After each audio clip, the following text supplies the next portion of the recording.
Well, welcome to another session in this deep dive into how your diode laser works.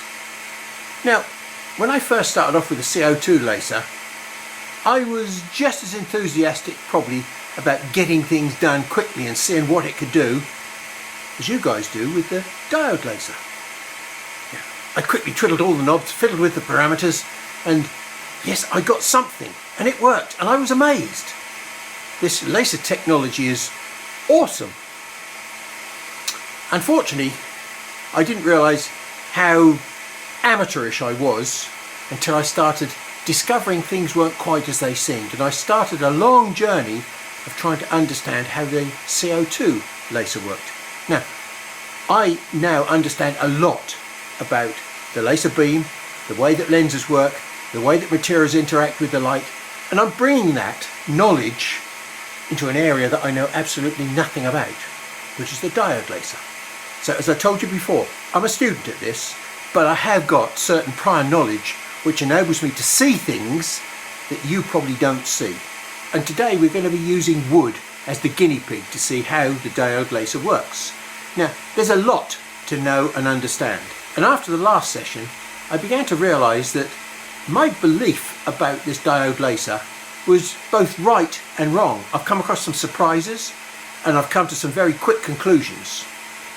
The surprises are that we can do as much damage as we can with so little power, that the focal point does not change with speed, which is quite amazing, and that tells me quite a lot about how the lens is working. But finally, my conclusion is that this laser diode at 5 watts is good for nothing. It can't engrave and it can't cut. So to engrave on a flat surface, we need to basically achieve what we did with the blow lamp in the last session, i.e. we just need to scorch the surface with different colours. The problem is that this laser beam has got an interesting characteristic. What it does, it produces a cut like that, because it's got very high intensity at one part of the beam, and it's not until it gets out to a much wider part of the beam, like this, that it starts to scorch the surface. So when we scorch the surface, we will never be able to actually scorch the surface, because at the centre of the cut, it's digging in and producing a black line. Remember how at the focal point, we've got a very, very thin black line, even though the line is not black. It's that colour, pale brown inside there, just that we can't see inside it because it's deep and there's no light getting in there, so it looks black. But this sharp point depth of cut is so relatively shallow that it's not good for cutting either. It might cut very thin materials, and we might test that in a minute just to prove the point. This laser beam has got the same properties as a CO2 laser beam in that it's got a sharp point. You can't engrave with a sharp point, you can only cut. The only way that we can get rid of this sharp point is to degrade the quality of the beam by making it out of focus. And as we make it out of focus, so we tend to make the beam closer to something that looks like that, a shallow cut, which is closer to the blow lamp. But of course, as soon as you do that, what you do, you increase the line thickness from that to that. And that defeats the object of doing fine quality engraving. We can't cut with it because it's got insufficient power, and we can't engrave with it because it's got too much power at the point. So today we're going to investigate if there is a way that we can exploit the properties of this laser beam. You'll never be able to cut with 5 watts. Well, I say that, you might be able to cut with 5 watts if you use the right material and cut at the right speed. And perhaps we'll have a quick check of that to start with. Now, in the last session, you'll remember that I used this card here, which I consider to be pure wood. It's grainless wood. It's got no characteristic about it because it is just pure cellulose. This is real wood, and look at it. Okay, so it's 2 pieces of wood that are joined together, but just take a look at this piece of wood here. This is not wood. This is 30, 50, 70 pieces of wood all joined together by nature.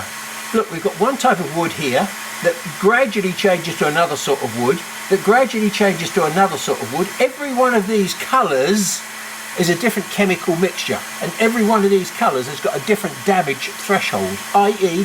it will burn in a different way with a different colour. Although we will probably have a go at trying to engrave this later on, we're mainly going to be working with this stuff, which is birch ply, which as you can see has got reasonably uniform texture, but there are some grain structures in here which were going to cause a few colour changes. And then we've got this stuff here, which, if we find the good side, has got even less colour change. In the last session we used this grainless wood, this wood pulp, this card. Okay, well I've got a different version of that. It's a page out of an art sketch pad, which is used for doing watercolour work. And this again is almost like grainless wood, in that it is made from cellulose only, but this time it's a mixture of both wood pulp and cotton pulp. But I'm going to use this because it's very thin. It's probably only about 0.3 of a millimetre thick. And we're going to see if we can actually cut this material. Just remember, cellulose has got a very, very low, almost zero, except of this blue light.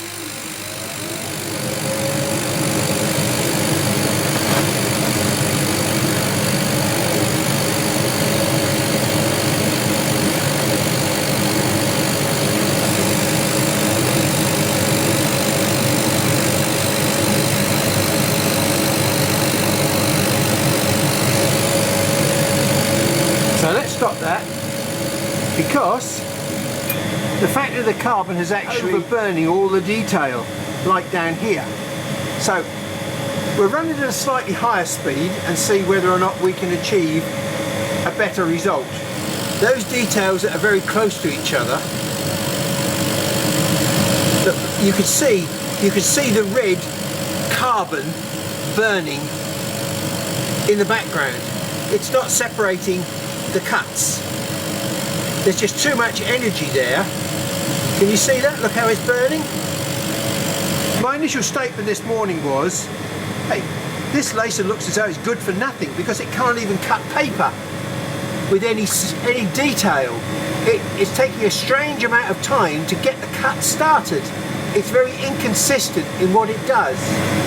Although there should be little detailed crisscrosses here, look, it's managed to burn them all apart because the heat that's put into the paper remains afterwards. The carbon has actually carried on burning after the laser beam has passed by. I've changed the card from white to red. So if this works, it categorically proves that the red dye is the thing that's accepting the energy and then transferring it to the cellulose to turn it into carbon to make the cutting process work. This time we're not running at 5 or 10 millimeters a second, we're running at 60 millimeters a second, and I'm using 60% power. I'll back the power off a little bit.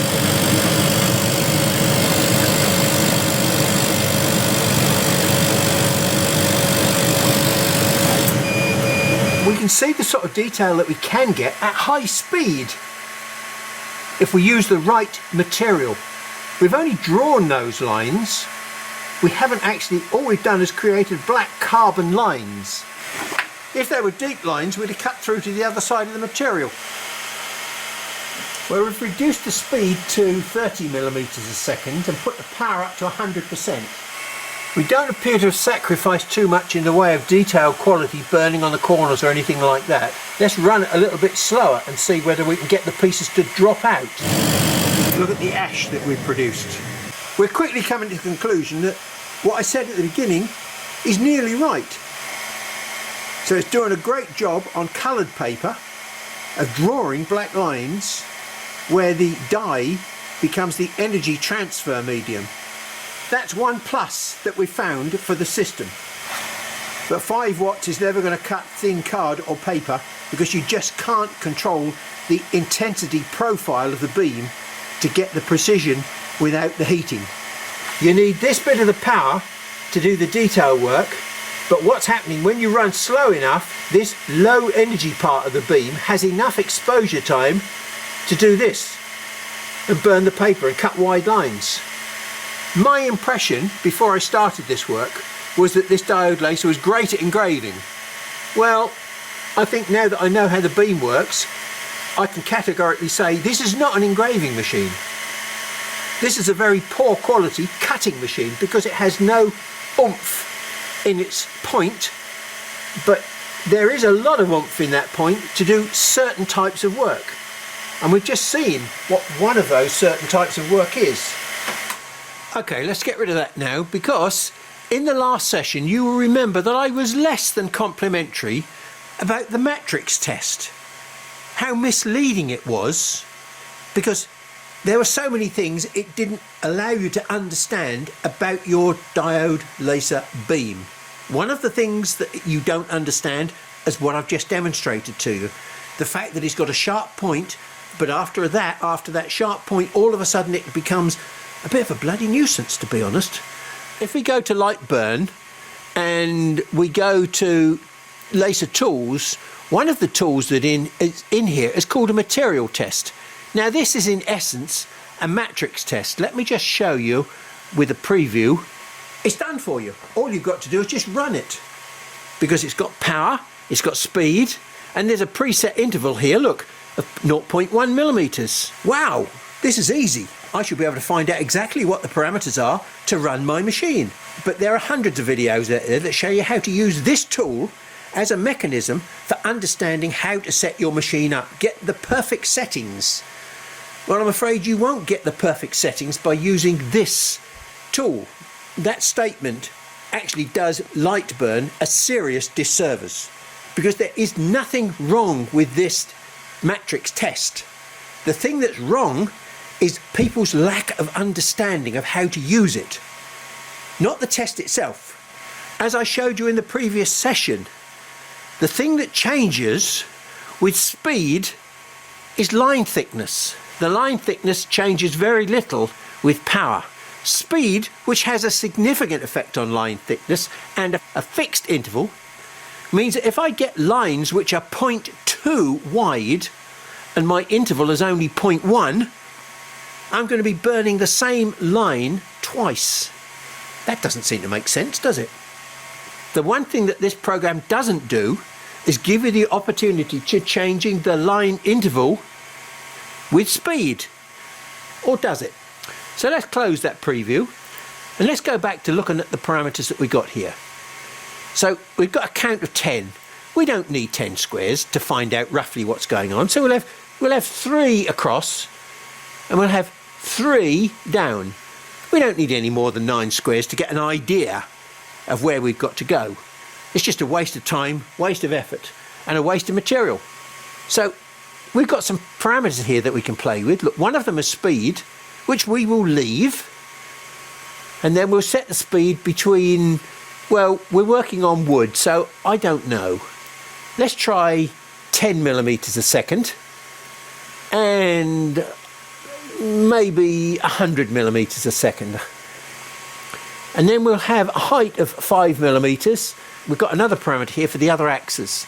And what we can choose now is interval. The default is 0.05. So we set that from 0.1 and we'll go up as high as 0.4. And this time we'll make the width 10 millimeters wide, just so that we can see what's going on. The power at the moment is 100%. We've got one pass, but we can change these parameters here, because down at the bottom, the black layer is for the cutting and the blue layer is for the text. So we can go down here and we can play with the parameters for cutting.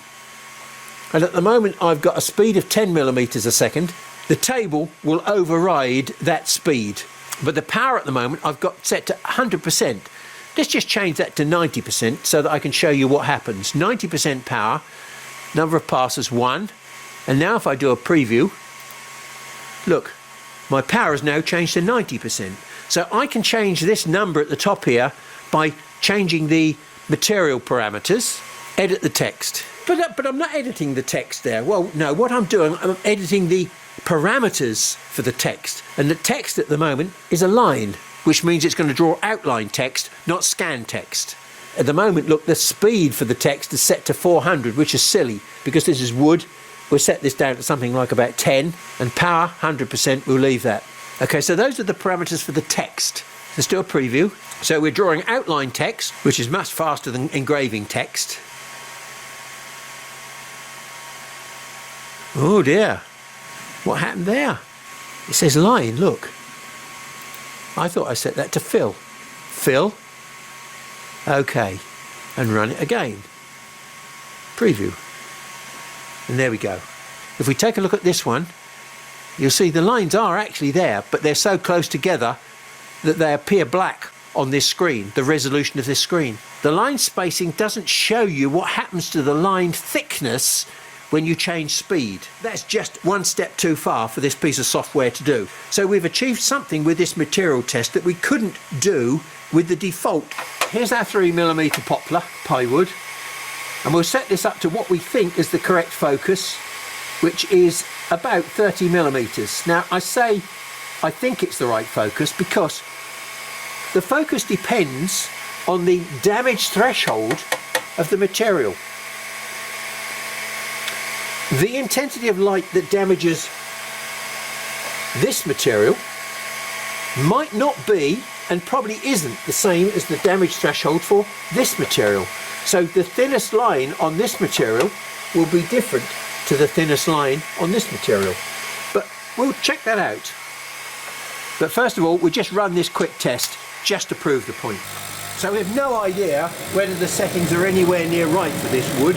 We're just going to guess the settings to start with on the experience that I've had so far.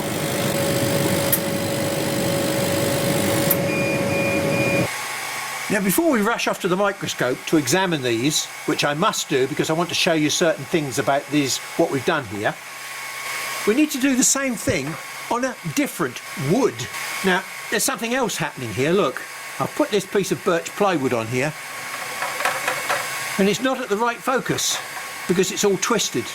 So what I've got to do for the moment, just for the purpose of this exercise, is to pack it up to get that to sit virtually flat at the same focal point. Now as I said, the focus may be wrong for this material. We'll go back and check that with a line test shortly. So we'll just run this same test again on a different material to see if we get different results. As I keep stressing, I'm only using 4 watts here.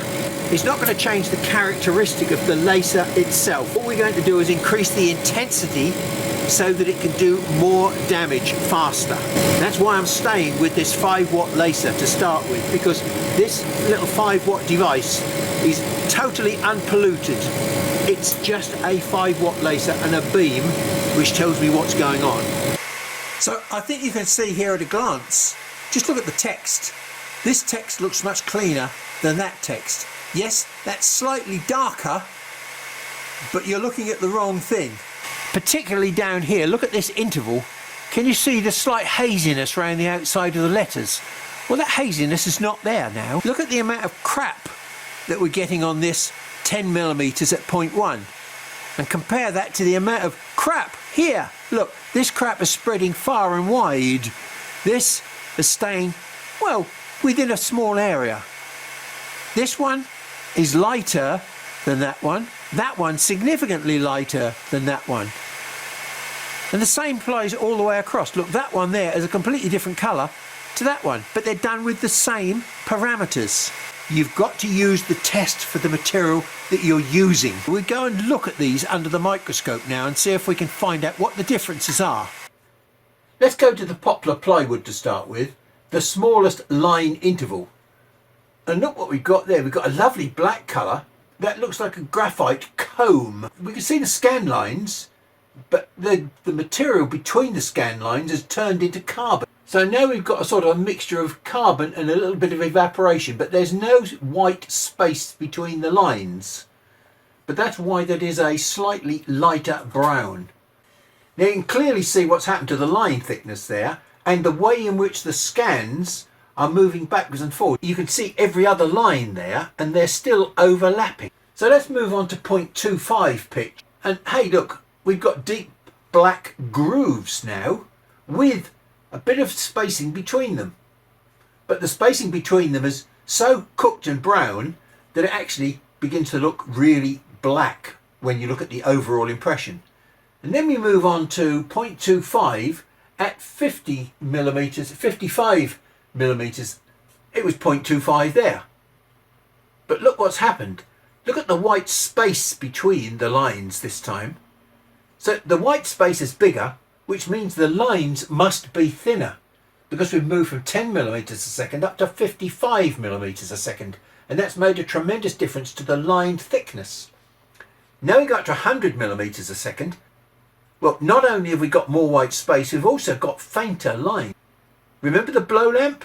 The faster we go, the thinner and the fainter the lines. So now we go back to 0.4, and you can now see clearly the difference between the line thickness there, because we've got a lot of whiteness now and not so much brown between the lines, deep black grooves. So our grooves at 55 millimeters a second are less deep.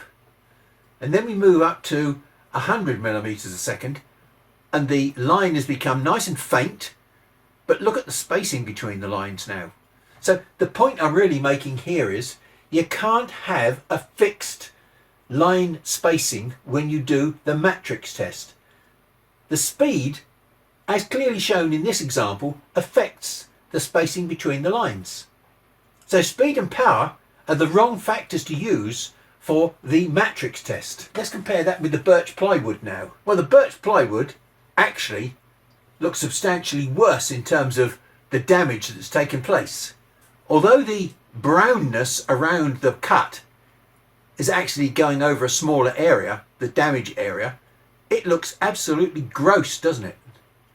Okay, now we move from 10 millimeters a second up to 55 millimeters a second, and that's a sort of different damage, but hey, we can still see we've got overlapping lines there. These are 0.1 spacing, 0.15, 0.2 lines at 55 millimeters a second. Then we go up to 100 millimeters a second. You can clearly see here at the end of the lines, we've got lines that go left and lines that go right, and they're still overlapping even at 100 millimeters a second. So let's put the spacing up to 0.25, and there's our darkest one. Well, we've just about got some line spacing between them, but can you see how the grain structure is causing different types of burning as it goes across the grain structure? And then we go to 55 millimeters a second with a 0.25 pitch, and then up to 100 millimeters a second, where we've got virtually no line thickness, but you'll notice that we've got different burning characteristics as we go across the grains. And then we go to 0.4, and 0.4, well, you've got nice, good, clean, open spacing between the lines now, but you can see we've got deep black lines, and then we've got a mixture of black and shallow, because you've got differential cutting here, where we've got really deep parts of the cut, and then we've got very shallow parts of the cut.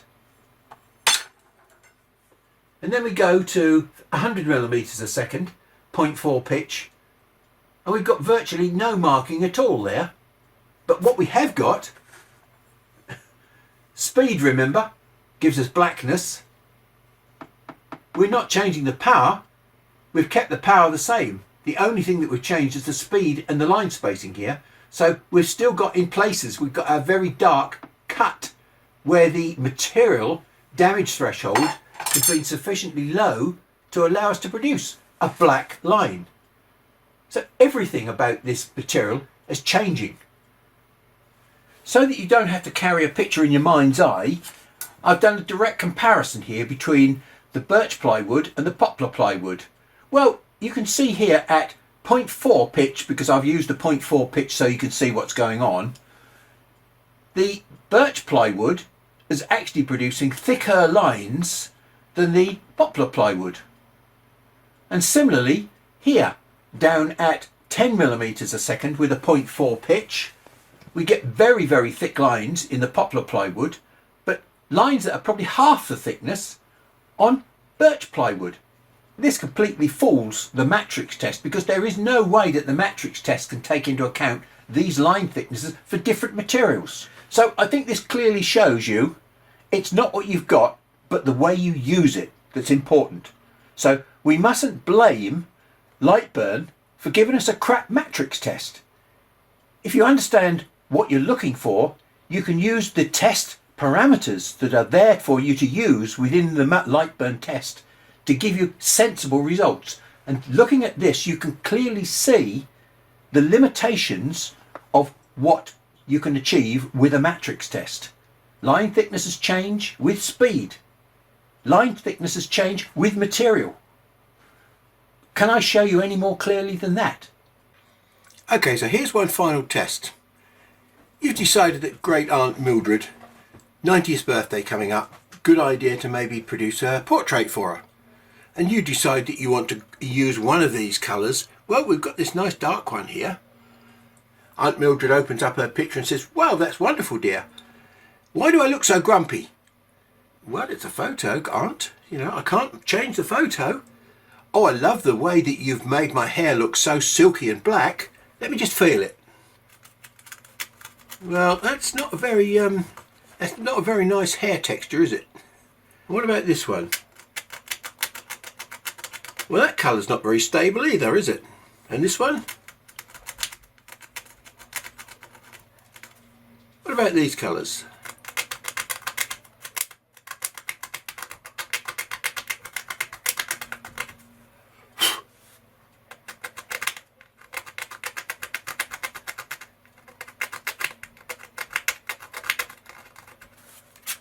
So, as you can see, they're not really what they look.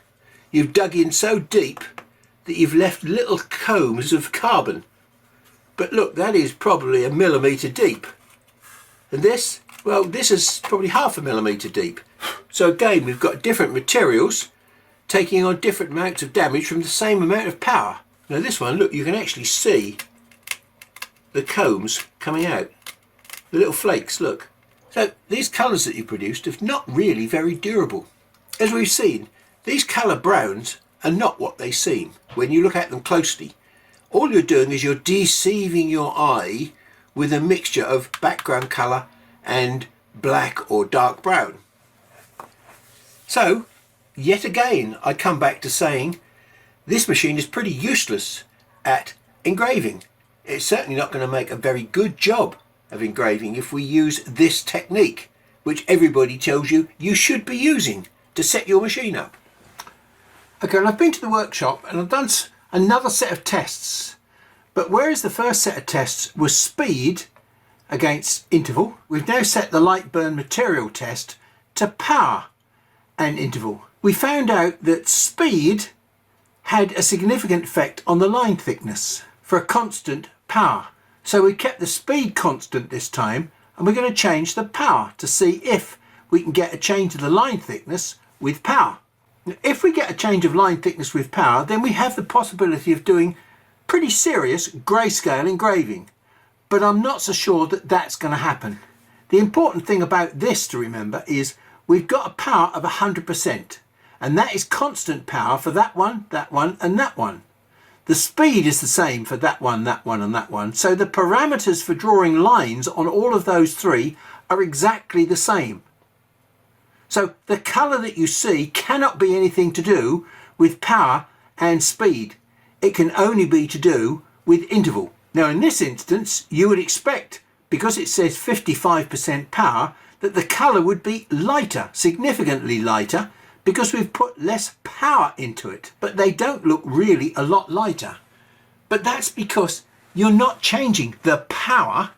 What you're changing is the duration that the power is exposed to the material. So there is 55% exposure on this one and 100% exposure on that one. Each one of these sets of lines are drawn with 4 watts.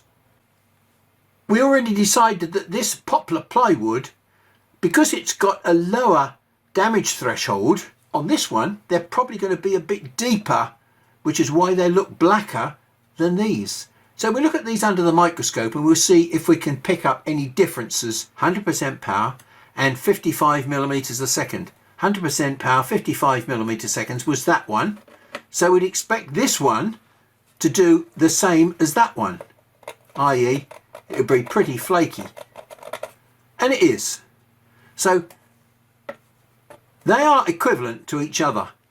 And the same would apply here. That one and this one would be equivalent to each other. Not very stable colours. This one, well, it might be. No, it's not any more stable than previously. So these blacks are not really black. They're just superficial. Now, the fact that we've got thinner lines here probably means that these are going to be more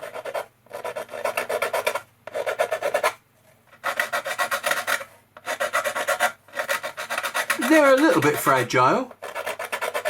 So now that I've messed these up, we can't look at these under the microscope, but what we can do is we can take a look at these under the microscope. In fact, I've already taken a look at them under the microscope, and make it easier for you, I've done my picture which compares those two with those two, so that we can see whether or not we've got a change of line thickness caused by power.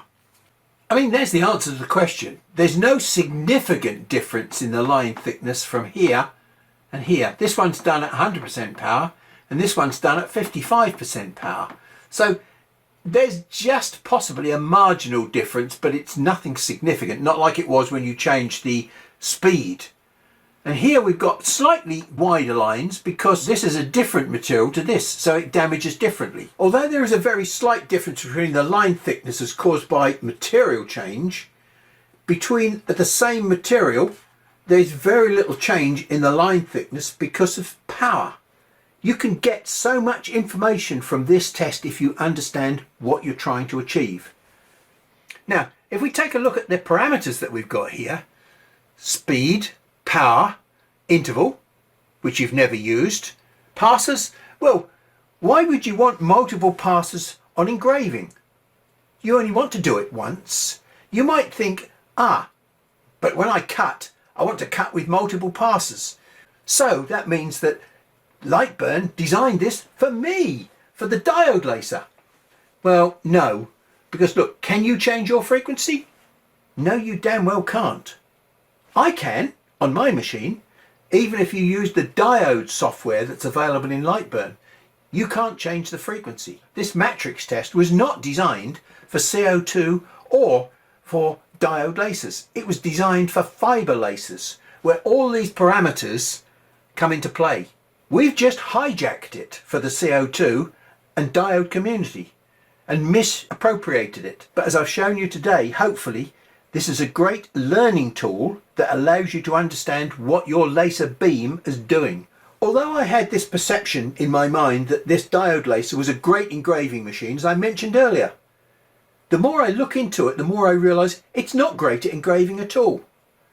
It can't ever do proper grayscale engraving. Without wanting to be in any way insulting, if you have the memory of a goldfish, you will have forgotten that just a few seconds ago I clearly showed you that changing the power from 55% to 100% had no effect on the line thickness or the line colour. This basically is the same colour. So you're not going to be able to do grayscale engraving by changing the power, which is what you have to do grayscale engraving. Here we've changed the line speed, and the line speed has affected the colour and the size of the beam. So you get two for the price of one if you change the speed, but unfortunately you can't change the speed partway through a scan line. The only way that you can affect grayscale engraving is if you change the power per pixel, which this system has got the capability of doing. What we are proving here is the limitations of a diode laser system for engraving. But all is not lost, because we have discovered some vital information that will allow us to do certain types of engraving. I've now added the compound lens to the normal lens and produced a much sharper pointed beam. The normal beam's got about a 30mm focal length and looks something like this. Because I've now shortened the focal length with the compound lens to something like about 15mm, it's got a different energy profile, a different intensity profile. So whereas this one the intensity doesn't drop off very quickly and we produce quite a deep cut. This one, the intensity profile drops off very quickly and we don't produce as deep a cut. Look, for the same distance from the focal point here and here, you can see this is a smaller diameter than this one. So there is less intensity here to do damage. And adjacent grooves produce this comb effect on the cuts, whereas this one is more likely to produce this sort of effect, which you can see is a lot more durable than this. These will break off easily. These are less likely to break off. And we should be able to see that. Now, we already know that power, these two, are going to give a different line thickness. And you can see that. Look, these are filling up all the gaps between the lines, the 0.5 pitch lines.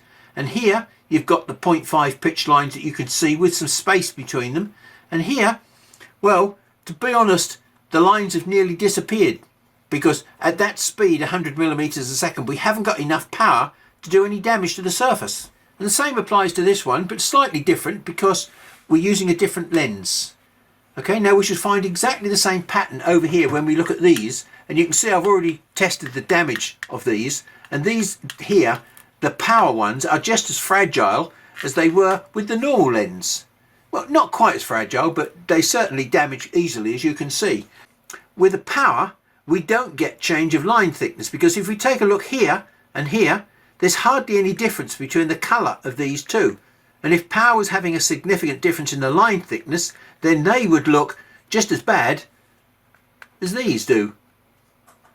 Okay, so we can clearly see here that we've got much more durable colours. But they don't mark at all.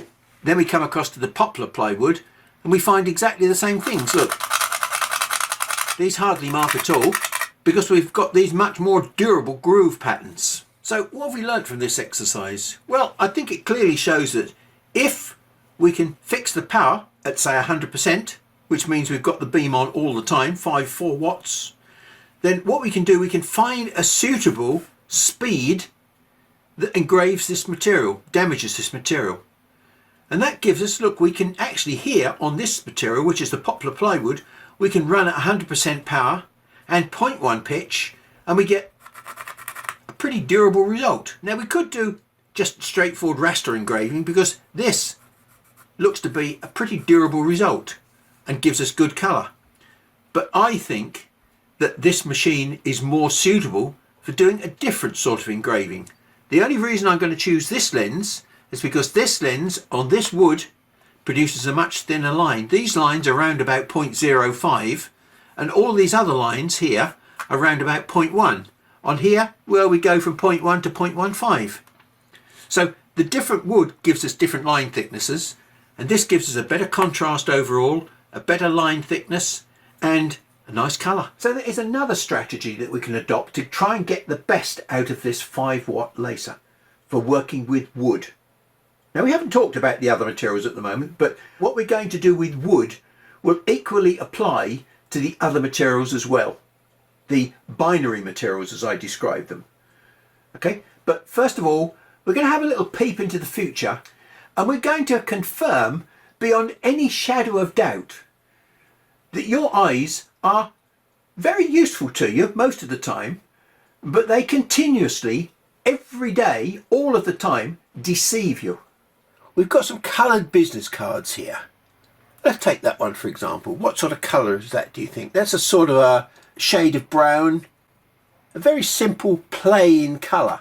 Let's see what the printers have done to fool you into thinking that's a sort of a slightly browny, pale brown mushroom type of colour. That's the sort of a slightly yellowy brown colour that your eye sees. Let's bring it into focus and see what we can find, shall we?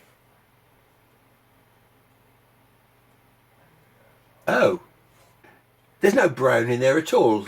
There's just a mixture of dots in there. There it is at 25 times. We've got this very dark blue here and some red and some pale blue. Let's scan across those 3 colours. Well, there's the dark blue. There's the red. Well, that's exactly as you'd expect. Look, it's blue and white. mixture of makes pale blue. I'm just showing you this out of interest because your eye is very easily fooled, and people have known this for quite some time. Because back in the late 1800s, this French artist called Georges Seurat invented this pointillism process, whereby lots and lots of very, very small individual coloured dots could be used to fool the eye into thinking that their colours were different than what they really are. Look at this picture here. It's made up of millions and millions of very, very small dots of paint. Just as you've seen those colours mixed on those business cards that I've got. So the eye has got a limit to what it can actually see, the detail that it can actually see. And it cannot pick up the individual dots of colour on those pictures any more than it can pick up the individual dots of colours on my business card picture. So you may well ask the question, how does all this dotty stuff link back to our diode laser? Well, to be honest, it does in a very, very big way, because everybody that has a diode laser somehow, for some reason, wants to produce pictures onto bits of wood, slate, card, glass. Why not just take a photograph and reproduce it on your inkjet printer? Puzzles me, but hey, that's what everybody wants to do with their diode laser. What we discovered over the past 2 sessions is what this diode laser is good at. When we look at the picture on the screen there, at the way in which the beam focuses, I can tell you from my experience with the CO2 laser that this 5-watt laser is going to be absolutely crap at cutting. Yeah, you may be able to cut material with 5, 6, 7, 8, 9, 10, 20 cuts. That's not cutting. You know, that's like trying to cut down a tree with a scalpel. Yes, you can do it, but it's not the right tool for doing the job. So what we're going to look into in the next session is a technique which allows us to get the maximum benefit out of what I think this diode laser can do.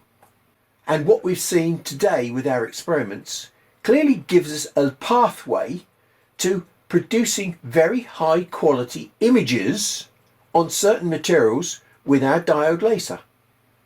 But to produce those images, you need to understand some of the concepts about producing images, not just the mechanical details that we've looked at today of how the diode laser works.